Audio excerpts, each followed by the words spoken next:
So you know what you give a sick bird, right? Treatment. You know what you get a sick pig? Ointment. I was out walking the other day and I saw a woodpecker clinging to the side of a metal lamppost. I thought, this is going to be good. All of a sudden he started slamming his beak into that metal tree. Bring! It sounded a bit like a school bell going off. He stopped a few seconds, then started again. And I felt sorry for him. This poor guy seemed confused, like he was looking for a slower group. I thought, this is not the brightest bird in the flock. This guy is one feather short of a wing. We didn't have the budget for a woodpecker. Bring, you know.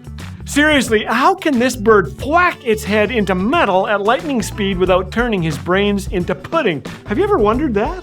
So I asked the Googles, of course. You know it's not just Google, right? There's more than one guy in there answering those questions. What I discovered there nearly turned my brain into pudding. If you are a relatively average human like me, you can handle 5 Gs before passing out, right? You with me? The woodpecker, however, can drum its beak up to 22 times per second without departing this earth. His poor head experiences a dizzying 1,200 Gs of force. Say what? How is that possible?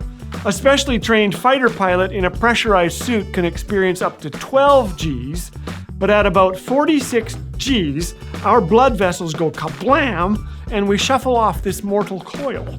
Not Mrs. Woodpecker. She can handle 100 times the G-force without breaking a sweat or a blood vessel. How? Well, get this. A woodpecker's body comes with some incredible design features. You'd almost think there was a designer. Whoa! Its beak is composed of tiny, scaly structures that pass over each other to absorb impact. Thick neck muscles contract just before each sudden strike, diverting the force through the woodpecker's body away from the brain. Oh, and this bird comes with an extra eyelid that closes just before impact to keep its eyes from popping out. And Mr. Woodpecker's tongue? It exits through the back of the throat, where it splits in two, wraps around the back of the skull, and attaches at the top of the beak, a bit like a seatbelt, keeping things in place during the backswing. I'm not making this up. The skull is thick and spongy. It absorbs the deadly blows. And the little brain is packed tightly inside the skull so it doesn't bounce around. It's oriented vertically so the impact is spread over a large surface area. This absolutely blows me away. The more scientists examine this fascinating creature, the more stunning features they discover. The woodpecker is perfectly designed as part shock absorber, part jackhammer, and 100% awesome. I was so inspired by the woodpecker that I went poking around for more outrageously awesome creatures out there. What I found has given me a serious case of pudding brain. Over the coming months on this show, we're going to examine more amazing creatures that have no business existing unless they were designed by an infinitely intelligent and smiling creator.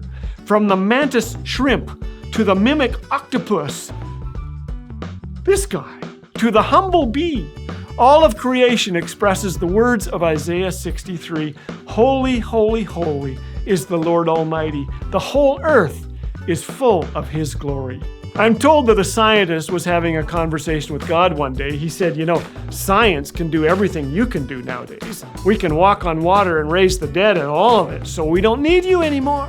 And God replied, that's an interesting theory. Let's test it. Well, how are we going to do that? Asked the scientist with great interest. Let's have a man-making contest. We'll start from scratch like I did in the beginning. Great, said the scientist, and he grabbed a handful of earth. Hey, no cheating, God says. Get your own dirt. Well, let me be very clear to you. I am a huge fan of science. God has given us remarkable brains with which we observe and decipher. But every question answered by science creates more unanswered ones. And we cannot create from scratch. Nothing comes from nothing until God enters the picture. Next time you see Woody Woodpecker slamming his beak into a metal lamppost, you think about that. Maybe you're wondering how long I've been in this white room. They won't let me out till you push that subscribe button. Please.